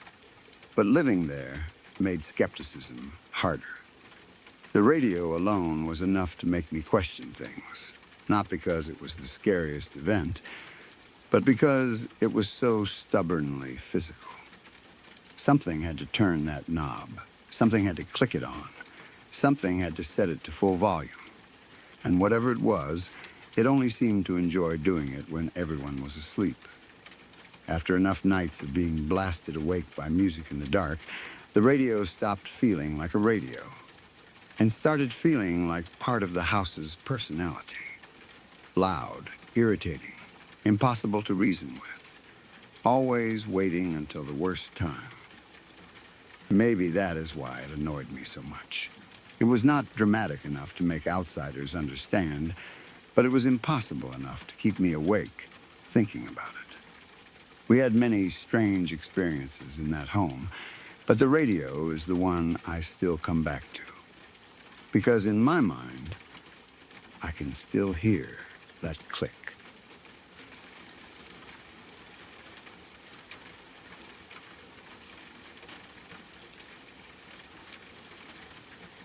My dad passed away a few years ago. Even now, that sentence feels too simple for what it actually means. When someone close to you dies, especially a parent, the world does not suddenly become dramatic in the way movies make it seem. Sometimes it becomes quiet, too quiet. People move around the house softly, voices lower. Ordinary things feel wrong because the person who should be there is not there anymore. You keep expecting to hear them, see them, or remember something you want to tell them. And then the truth hits you all over again. The morning after my dad passed, everyone in the house was carrying that kind of heaviness. Grief has a way of changing the air. It makes rooms feel smaller, even when they are full of people. It makes time strange. You can be exhausted but unable to sleep, hungry but unable to eat, surrounded by family but still feel like something huge has been ripped away. I remember that period as a blur of sadness, quiet conversations, and trying to process something my mind did not want to accept. My grandfather was staying at my house around that time. He is my dad's father, and he has always been fully color blind, not the kind where someone mixes up certain colors or struggles with red and green. He only sees shades of gray, and he always has. Color is not part of his world the way it is for most people. To him, everything has always been light, dark, shadow, and texture. He could understand that colors existed because people talked about them, but he had never truly seen them. Green trees, blue sky, red flowers, all of that was something he knew about from other people, not from his own eyes. He is also not the kind of man you would describe as soft. He is a grumpy, smart-mouthed, rough old man, and I adore him for it. That is just who he is. He is the kind of person who says exactly what he thinks, usually in the least polite way possible, and somehow it still comes out with love behind it. Anytime he stays at my house, he usually starts the morning with something sarcastic or insulting in that affectionate old man way. I might walk into the room and he would say something like, "Ew, don't come in here looking that fucking scary," or something just as rude and somehow sweet at the same time. That was normal for him. That was how mornings with him usually started. So the morning after my dad died, I expected something like that. If anything, I expected him to be even more closed off than usual. Grief can make people hard, especially men from generations where feelings were not always spoken out loud. My grandfather loved my dad, but he was not someone who would normally sit there pouring out emotion in a gentle, poetic way. I expected him to be quiet, maybe cranky, maybe angry at the world, maybe hiding his pain behind the same gruff humor he always used. But that morning was different. My grandfather woke up looking like a toddler on Christmas morning. That is the only way I can describe it. His whole face was changed. There was wonder on it, real wonder, the kind you almost never see on the face of a rough old man who has spent his whole life acting like nothing can impress him. He looked amazed, not just happy, not just comforted, but amazed in a way that made everyone around him stop and listen. It was like he had woken up from something so beautiful that he could not keep it inside. Instead of making one of his usual comments, he started talking about colors. He said, "There's so many colors. So many." That alone was enough to make the moment feel strange. Because this was a man who had never seen color. He did not talk about color like other people did. It was not part of his normal language in that personal, emotional way. But he kept going, almost like he was trying to explain something too big for him to fully describe. He said, "I saw trees, so many different shades of green. There's so many colors." He sounded overwhelmed by it, but in the best way, like a child seeing fireworks for the first time, or snow, or Christmas lights. Except this was an old man who had spent his entire life without ever knowing what green really looked like. He was not casually mentioning a dream. He was reacting like he had been given something impossible. He told us he had dreamed of my dad.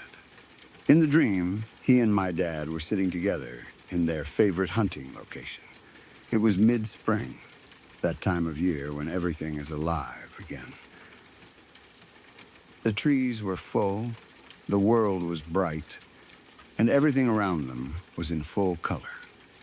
My grandfather saw it all. Not gray, not shadows, not just shapes and brightness. Color, real color. Greens in the trees, different shades of green, enough that he kept repeating it because he could not believe how many there were. That image still gets me. My dad and my grandfather, sitting together in a place they loved. A hunting spot that meant something to both of them. Spring all around them, trees full of life. And my grandfather, who had never seen color in his waking life, seeing the whole thing in full color for the first time in a dream the morning after his son died. I do not know what anyone else would call that, but to me it felt like a gift. It felt like my dad came to him somehow, or that something beyond us gave my grandfather a glimpse of beauty at the exact moment he needed it most. He had just lost his son. There is no pain like that, no matter how old your child is. Parents are not supposed to bury their children. That grief is unnatural and cruel. And yet, that next morning, my grandfather woke up not with only devastation on his face, but with amazement. He woke up having seen my dad somewhere peaceful, somewhere familiar, somewhere full of color. I still tear up thinking about it, not just because of the dream itself, but because of the look on my grandfather's face. I had seen that old man grumpy, I had seen him sarcastic. I had seen him rough around the edges and quick with a smart comment. I had seen him be loving in his own way, usually hidden under jokes and insults. But I had never seen him look like that. I had never seen him so openly full of wonder. It was like, for a moment, age and grief and all the toughness he carried fell away. He looked innocent. That is the part that breaks me. Grief usually makes people look older. It pulls their faces down. It makes their eyes tired. But that morning, my grandfather looked younger somehow, like he had touched something pure. He was not trying to be tough. He was not hiding behind sarcasm. He was just amazed that there were so many colors. And he kept talking about the green. That detail stays with me too. Not just I saw color, but so many different shades of green. Trees were not just trees to him in that dream. They were layered with something he had never experienced. The world was not just gray shapes anymore. It had depth and richness and life in a way he had never known. And the person sitting there with him in that full color world was my dad. It makes me wonder what my dad looked like to him in that dream. Did he see my dad differently too? Did he see skin tone, the color of his clothes, the light around him, the place they loved, transformed into something more vivid than anything my grandfather had known? Did my dad know he was showing him something? Did they talk? Did they sit quietly the way people sometimes do when they do not need words?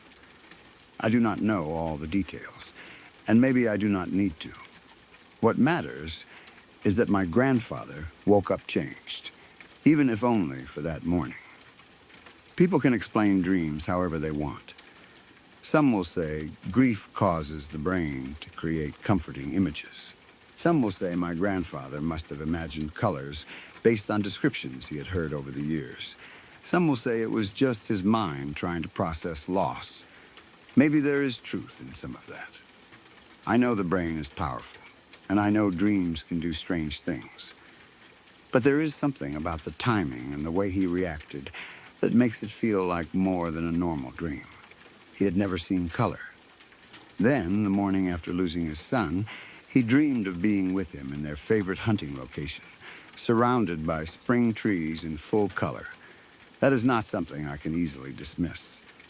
Even if it was just a dream, it was still beautiful. It still gave him something.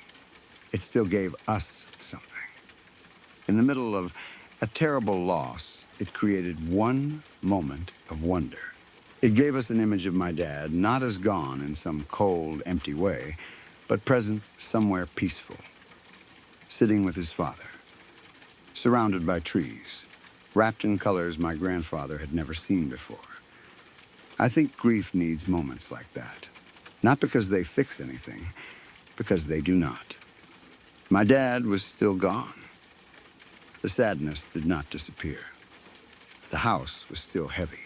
We still had to face all the awful practical things that come after someone dies. But that dream gave us a breath. It gave us something soft to hold alongside the pain. It reminded us that love does not always leave in a clean, final way. Sometimes it seems to echo back in little signs, in dreams, in moments that make no sense, but feel too meaningful to ignore. I have thought about that morning many times since then. I can still picture my grandfather's face. I can still hear the amazement in his voice. There's so many colors. It was such a simple sentence, but coming from him, it felt enormous. It was not just about color. It was about seeing something he had never seen, with someone he had just lost, in a place that mattered to both of them. It was about a rough old man being given one impossible morning of wonder during one of the hardest moments of his life. I do not know if my dad visited him. I hope he did. I hope that somehow, wherever my dad was, he found a way to sit with his father one more time. I hope he chose their favorite hunting spot because he knew my grandfather would know it. I hope he filled the trees with green because he knew my grandfather had never seen it. I hope the dream was not random at all, but a message, a small mercy, a way of saying, I'm okay. Look at this. Look at what I can show you now. Maybe that is why my grandfather woke up like a child on Christmas. Maybe some part of him understood that he had been given something precious, even if he could not explain it. Maybe that amazement was not only about the colors, but about feeling close to his son again, even for a few minutes in a dream.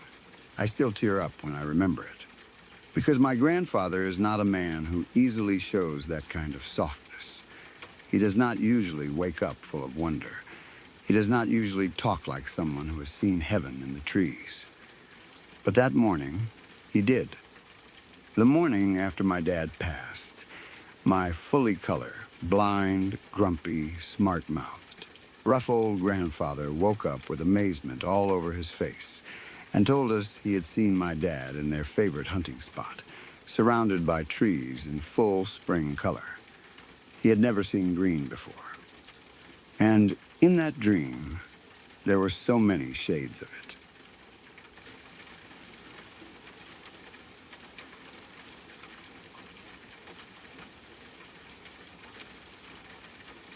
I was young, maybe around 4 or 5, and I was an extremely sneaky little kid. I loved sneaking snacks, and I loved food in general. My mom did not like that, so instead of stopping me, it only made me learn how to be even sneakier at a very young age. I learned how to move quietly. I learned how to listen for footsteps. I learned how to get around parts of the house without being noticed. I know that sounds like a silly detail, but it matters for what happened later. Because even as a small child, I was already good at moving silently when I felt like I needed to. At that house, I refused to sleep in my own room. I do not mean I just preferred my mom's room because I was little. I mean I hated being in my bedroom. Something about that room made me feel scared and uncomfortable in a way I could not explain at the time. I would sleep in my mom's bed or on the couch in the living room, but I would never choose to sleep in my own room if I had any say in it. Whenever I was in there, I felt uneasy and sick, like my body knew something was wrong, even if my mind did not have the words for it. It was more than a child not liking bedtime. It felt like the room itself did not want me there, or maybe like something in that room wanted me there too much. This was the night after what I think of as the ring washer incident. I do not remember every detail clearly enough to explain it perfectly, but what matters is that my arm was hurt and wrapped in something. It was not a cast, at least not how I remember it, but my arm was wrapped up, and I could not really move it too well. Because of that, I had to sleep on the couch. It was the only place I could lie down and be comfortable with my arm the way it was. Normally, I might have ended up there anyway because I avoided my bedroom, but that night, there was a practical reason too. The couch was the only place that worked. The layout of the house is important because what I saw would not make sense without explaining it. Imagine a roundabout inside a house. That is the closest way I can describe it. My mom's bedroom was on the right side of this roundabout, and I was on the left side, sleeping on the couch in the living room. The stairs going up were at the bottom, and the stairs going down were at the top, sharing the hallway with the bathroom, the hallway closet, and my bedroom. There were doors for the bathroom, closets in my room, but there were no doors closing off the roundabout itself. My mom's bedroom did not have a door shutting it away from the rest of the house either. So it was basically open to the house. That meant if something moved through the top hallway, from the area near the stairs in my room toward my mother's bedroom, I could see parts of it from where I was on the couch. Not perfectly, but enough. The house had open sight lines in a strange way. It was not a straight hallway where you could see everything at once.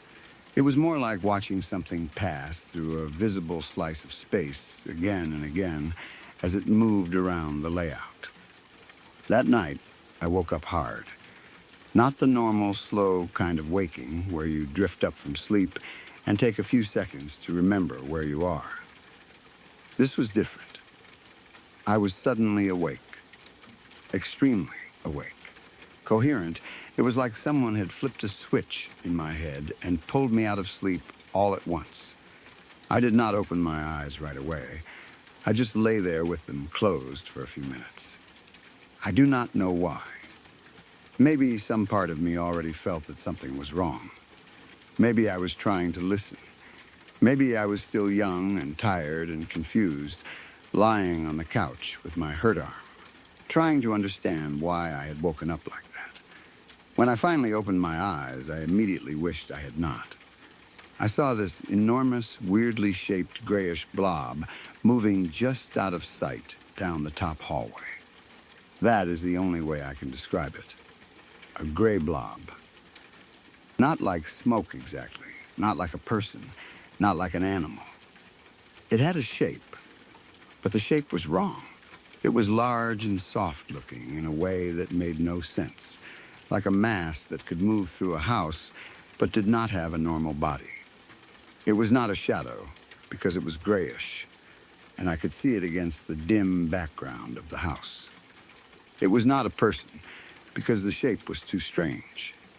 It was not my mom. I knew that immediately. There was no chance it was my mother walking around.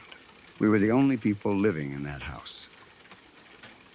That house had been passed down in the family for a while, and it already had its own heavy feeling to it. I had never liked it, especially my room. But seeing that thing moving in the hallway was different from just feeling uncomfortable. It was proof, at least to my child mind, that something was actually there. Something huge and gray and wrong, moving through the house while my mother slept nearby, and I lay on the couch with one arm barely usable. I watched it. I did not scream. I did not immediately run. I think fear froze me at first, but I was also a sneaky child, and some part of my brain started working in that survival way kids sometimes have. I watched it pass through the hallway. It moved out of sight, then came back again. I believe I watched it make about 4 passes through that hallway. Every time it moved, I became more certain that it was not a trick of my eyes. It was not a pile of clothes. It was not a shadow from a car outside. It was moving through the house, and it had a route. When it turned around to go back down the hall toward my mother's room, I made a decision.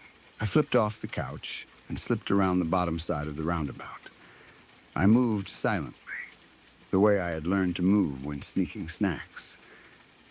That ridiculous childhood skill suddenly mattered. I knew how to be quiet. I knew how to move without making the floor give me away. I kept my eyes on where the thing was, watching it turn around in the hallway right outside my mother's room and start moving back toward the living room. I was terrified, but I was also trying to think. My plan was to get into my mom's bed. That was it. That was the safe place.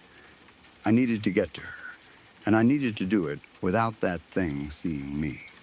I waited for the moment when it was gone from view, then made my move. I slipped into the room and jumped into the bed. I closed my eyes immediately, because in my mind, if I could just get into bed and act like I was asleep, maybe I would be safe. My big plan was to wait for another pass before pulling the covers over me. That was my biggest mistake. I lay there with my eyes closed, waiting. It was silent. Too silent. I expected to hear something moving through the hallway again. I expected to feel the rhythm of the thing passing by like it had before. I was waiting for the moment when it moved away so I could pull the covers over myself without being noticed. I do not know why I thought covers would protect me, but I was 4 or 5. Blankets feel like armor at that age.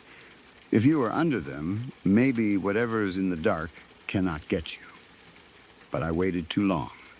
I opened my eyes. That gray blob thing was standing over me.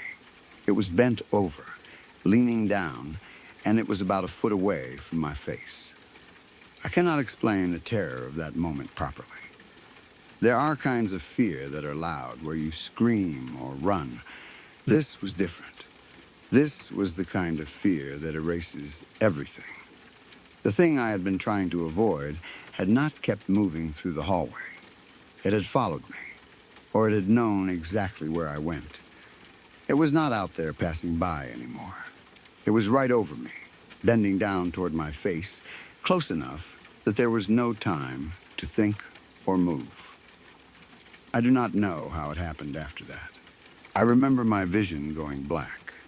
Then I remember waking up at 2 p.m. That was not normal for me. I never slept that late. I was always awake before my mom. But that day, I woke up in the afternoon, and I was under the covers. That detail has always bothered me, because I remember not pulling the covers over myself before I opened my eyes and saw it. My plan had been to wait, then do it, but I never got to that part. I opened my eyes and saw the thing standing over me, then everything went black. When I woke up, the covers were over me, and hours had passed. Nobody believed me. Why would they? I was a little kid telling a wild story about a gray blob thing walking around the house and standing over me. Adults do not usually believe things like that, especially when the child is very young. They probably thought I had a nightmare. Maybe I had. Maybe that is the explanation someone would give now. But I know the difference between a normal nightmare and a memory that feels like it happened in the room around you. That night felt real. The movement through the hallway felt real. The way I sneaked around the roundabout felt real. The thing bending over me felt real. People did not really start believing strange things were happening until later, after the house started going completely crazy after my baby cousin was born. By that point, my aunt and uncle were living in the house and owned it. The activity did not stay small. It became harder and harder to laugh off. There was this robotic, human-sized Santa in the house, and it was constantly moving on its own. I do not mean it was going off by itself, like making noise or activating when nobody touched it. That would already be creepy, but this was worse. That thing was literally moving spots in the house. It would be in one place, then later it would be somewhere else, without anyone moving it. It was not small either. A human-sized robotic Santa is not something you misplace. It is not a toy that rolls under a couch. It is big enough that moving it should be obvious. They finally threw it away when it showed up lying on the couch while they were gone. That was the point where even the adults had to admit something was wrong. A decoration like that does not just decide to lie down on the couch. It does not walk there. It does not move rooms by itself. Someone would have had to place it there, but nobody had. So they got rid of it, probably hoping that would solve at least part of the weirdness. But the house did not calm down. My baby cousin would start jerking his head to snap and look at corners of the house. Then he would start screaming and crying without breaking eye contact with those spots. Babies do not fake that. They do not stare into corners with terror just to be dramatic. He would lock on to something nobody else could see, then scream like whatever was there was terrifying him. Anyone who has seen a baby react to something invisible knows how unsettling it is. Adults can be skeptical, but when an infant stares at one empty spot and loses it, it makes the room feel less empty.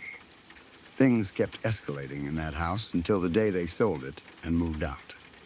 The final incident I remember hearing about was when my aunt was carrying the baby and walking out the front door.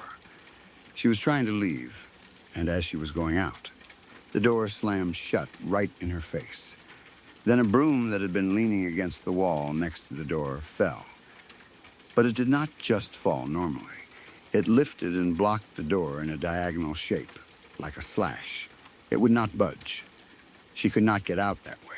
She had to run out the side door with the baby. After about an hour, they came back inside. And the stuff that had not been packed yet had been moved around and thrown. It was like the house was furious that they were leaving, like whatever was there did not want them to go or wanted to make sure they knew it had the last word. That was not a child's nightmare anymore.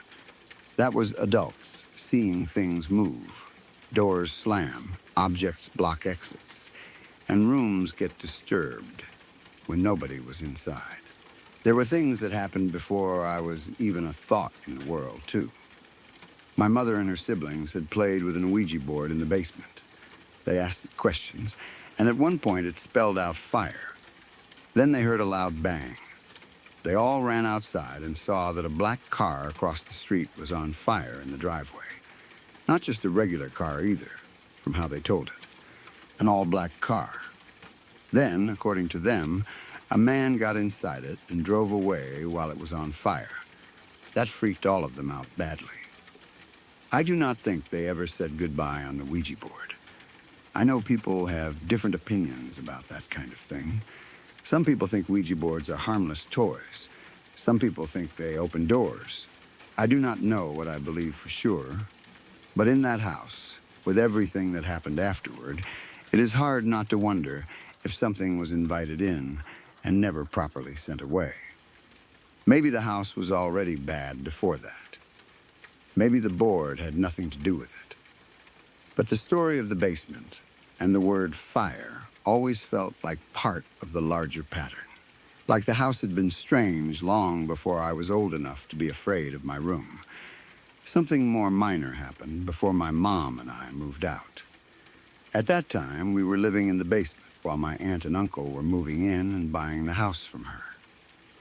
One day, I woke up and tried to leave the bedroom down there, only to find that the doorknob would not move. It would not budge at all. The door could not be locked. There was no working lock on it that should have been able to trap me inside. But I was stuck there anyway. I was trapped for 2 hours, screaming desperately for help, and my God, I had to pee. That detail sounds funny now, but it was awful at the time. I was stuck in a basement bedroom behind a door that should not have been locked, shouting and shouting while nobody came right away. When my aunt finally came downstairs, she opened the door and was weirded out when I told her it had been locked. From her side, it opened. From my side, I had been unable to turn the knob or get out for 2 hours. It was not the biggest or scariest thing that ever happened in that house, but it was another piece of the same thing. Doors that should open did not open. Objects moved. A baby stared at empty corners and screamed. A Santa moved around by itself. A broom blocked a door. Something gray and huge leaned over my face when I was little. Looking back, I think my refusal to sleep in my room was the first sign I understood, even before I could explain anything. Children feel things. They may not know why a room feels wrong, but their bodies react. My room made me feel sick and uneasy, and I would not sleep there unless forced. Then I saw that gray thing moving through the hallway and learned that maybe my fear had not been childish at all. Maybe some part of me knew the house was not safe. The worst part of that night is not just that I saw it. It is that it seemed to know what I was doing. I thought I was being clever. I thought I could use the layout of the house, move around the roundabout, wait for it to pass, and get into my mother's bed safely. I was a sneaky little kid, and I used that to survive the moment. But it still ended up above me, bent down, only a foot from my face. It was like it had let me think I was getting away. Then everything went black.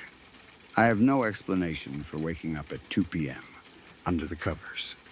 I do not know if I fainted. I do not know if I was so scared my mind shut down. I do not know if I fell asleep instantly somehow. I do not know who pulled the covers over me. I only know I opened my eyes, saw that thing right above my face, and then the next memory is waking up much later than I ever normally would. For years, people did not believe me. Then, the house gave them reasons to. By the time my aunt and uncle left, I think everyone understood that something was wrong there, whether they admitted it fully or not. Maybe it was tied to the family. Maybe it was tied to the house. Maybe the Ouija board had something to do with it. Maybe whatever was there had always been there, waiting and shifting through generations. I do not know. But I know that house was not right. I was only 4 or 5 when I saw the gray blob thing moving through the hallway, and I can still remember how it looked when it bent over me. I can still remember the sick feeling of my bedroom, the way I refused to sleep there, the strange layout of the house, and the silent decision to run to my mother's bed. I can still remember opening my eyes and realizing it was already there. And after everything that happened later, I do not think it was ever just a dream.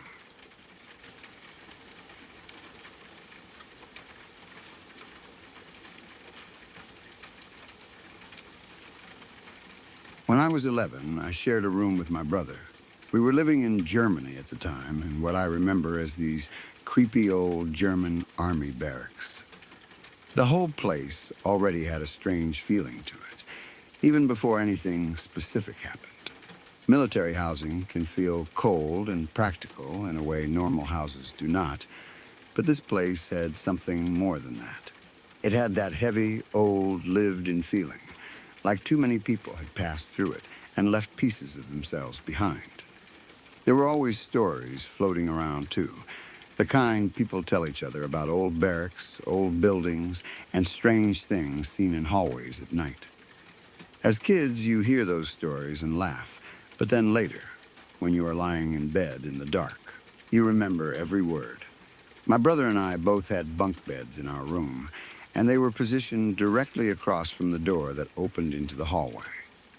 That layout mattered because if I was lying in bed and looked toward the doorway, I could see out into the hall. I could see movement if someone passed by. I could see the space across from our room where the hallway led toward the bathroom. At night, that doorway became the kind of thing I did not always want to look at, but somehow always ended up looking at anyway. The hallway beyond it was dark, and the bathroom was close enough that anyone walking that way would pass through my line of sight. Every night, when I would fall asleep, I would see the same thing.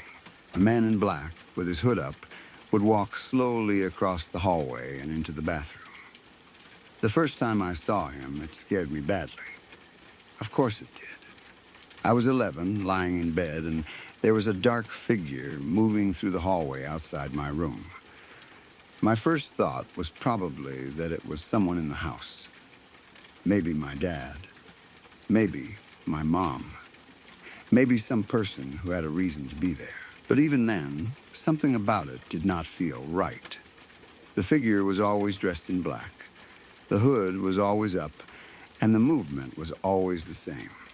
Slow, quiet, steady, like he was following a path he had taken 1,000 times before. I never saw his face. The hood hid it, or the darkness inside the hood did.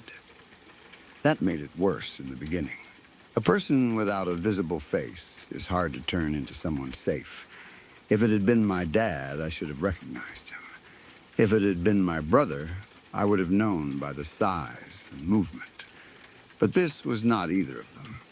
It was a man in black, moving across the hallway in the exact same way every night, heading into the bathroom as if that was simply where he went. At first, I was terrified. I would see him pass by, and my body would freeze. I would lie there, staring at the doorway, waiting to see if he would come back out or look into our room. But he never did anything dramatic. He never turned toward me. He never walked into our bedroom. He never spoke. He never rushed or floated or made some awful sound. He just walked slowly across the hallway and disappeared into the bathroom. That should have made it less scary, but it did not. Not at first. There is something deeply unsettling about repetition when you do not understand what is causing it. If something strange happens once, you can tell yourself you imagined it. If it happens twice, you can still try to explain it away. But when the same thing happens night after night, in the same place, moving the same way, it becomes part of the house. It becomes a pattern. And patterns feel intentional. Eventually, I got used to it. That sounds strange, but kids can get used to almost anything if it happens often enough and does not immediately hurt them. The first few times, I was scared. Then, over time, I began to treat it like something I just had to ignore. Every night, I would be falling asleep, and there he would be, the man in black with his hood up, walking from the hallway into the bathroom. I would turn over in bed, close my eyes, and pretend I had not seen him. That became my routine.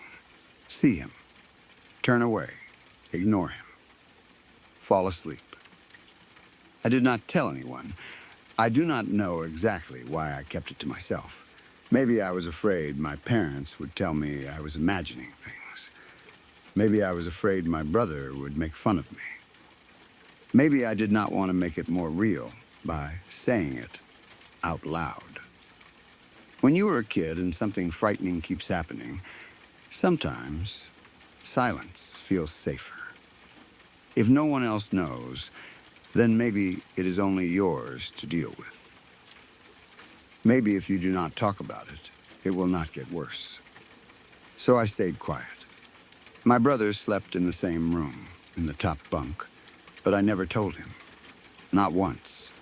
Even though he was right there, even though he was the only person who might have seen the same hallway from the same room, I kept it to myself. Maybe I assumed he was asleep whenever it happened. Maybe I thought I was the only one who could see it. Maybe I did not want to scare him. I do not remember making a decision. I just know I never said anything. The man in black kept appearing for quite some time. Always the same. Always walking slowly. Always hood up. Always toward the bathroom. Then, at some point, life moved on. We grew older. We left that place behind. The barracks became part of family memory. One of those chapters you talk about years later when you are sitting around the table remembering old homes, old neighborhoods, and strange things that happened when you were younger.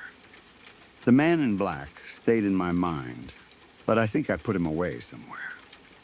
I did not forget him exactly, but I did not talk about him either. He became one of those private childhood memories that you are not sure what to do with. Years later, when I was 17, I was having dinner with my mom, my dad, and my brother. We started reminiscing about our time in Germany.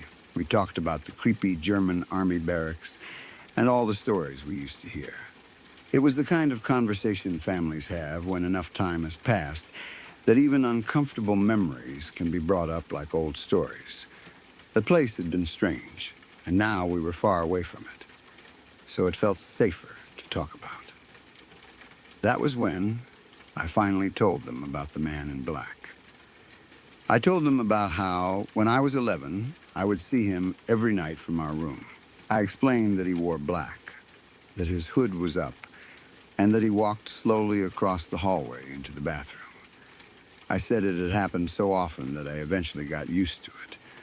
I told them I never mentioned it because I did not know what to make of it. I had never told my mom. I had never told my friends. I had never told my brother. That is why my brother's reaction hit me so hard. He nearly dropped his spoon. He looked at me with this wide-eyed stare, like I had just said something impossible. His face changed completely. It was not the look someone gives when they are pretending to be shocked. It was not a joke. It was not him playing along with a spooky story. He looked genuinely stunned, almost scared, like I had opened a door in his memory that he had kept closed for years. Then he said, "You saw him, too?" That one sentence changed the entire memory for me. Until that moment, some part of me had always allowed for the possibility that maybe I had imagined it. Maybe I had been a child in a creepy old building, seeing shapes in the hallway while I drifted off to sleep. Maybe the stories about the barracks had gotten into my head. Maybe the darkness, the doorway, and my tired mind had turned normal shadows into a hooded man. I had never fully believed that explanation, but it was there, waiting as the logical fallback. But my brother had seen him too, and he had never told me either.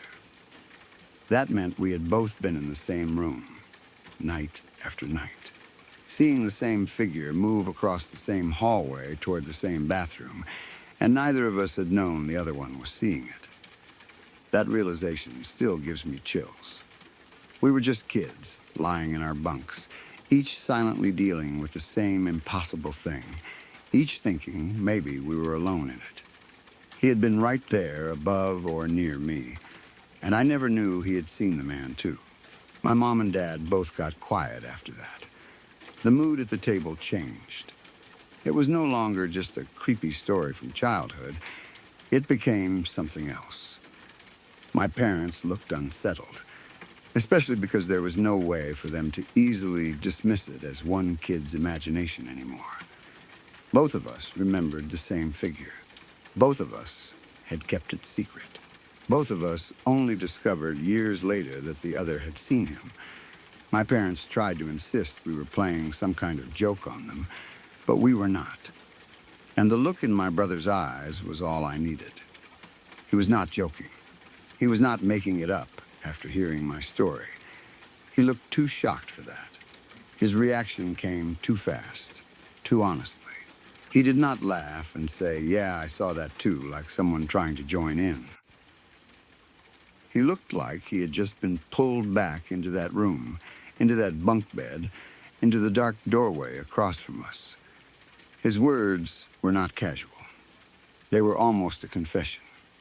"You saw him too?" That is the part that still haunts me the most. Not the man himself, though he was terrifying enough. Not the old barracks or the dark hallway. It is the fact that my brother saw him too, and neither of us had told the other.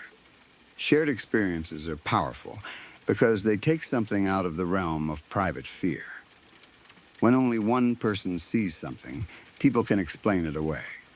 A dream, a shadow, childhood imagination, anxiety. But when two people see the same thing separately and only discover it years later, that explanation becomes much harder to hold on to. I have thought about the man in black many times since then. I wonder what he was. A ghost? A shadow? Some kind of repeating memory in the building? Maybe someone who had once lived or served there. Maybe someone tied to the barracks in a way we will never know.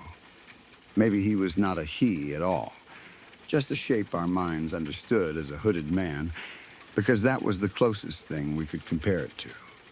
But he always moved the same way, always toward the bathroom, like he was following a route that belonged to him. He never hurt us. That is another thing I think about. He scared me, especially at first, but he never came into the room. He never approached the beds. He never spoke. He never even looked at me as far as I remember. He just walked across the hallway into the bathroom. Maybe he did not know we were there. Maybe he did not care. Maybe he was not interacting with us at all, just replaying something. That almost makes it more believable to me. He did not behave like something trying to scare children. He behaved like something stuck in a pattern. But a harmless haunting is still a haunting when you are the child watching it every night. I think about how strange it was that I got used to him. That says something about childhood. Children adapt. If a hooded man appears in the hallway every night and does nothing but walk to the bathroom, eventually the child learns to roll over and sleep. Fear becomes part of the bedtime routine. That does not mean it is normal. It just means the mind finds a way to survive what it cannot explain. My brother must have done the same thing. That thought makes me sad in a way.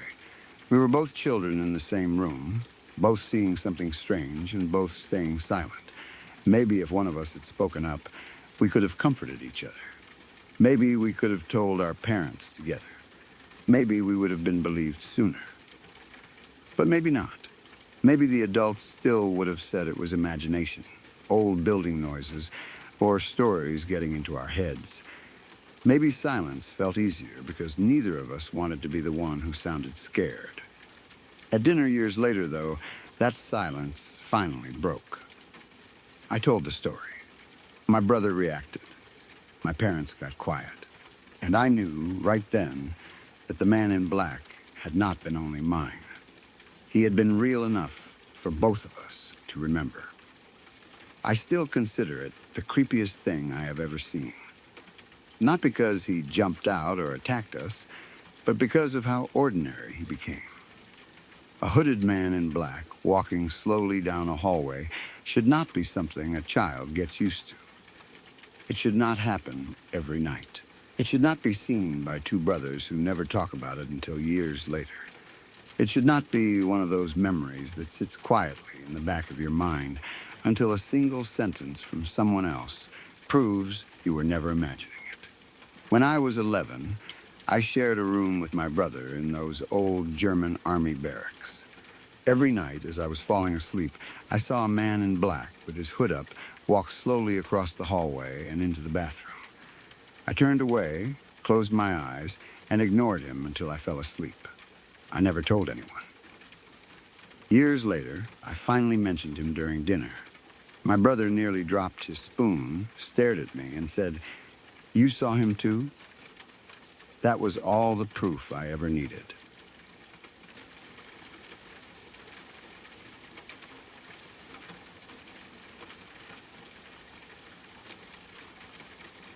So that's where we'll stop tonight.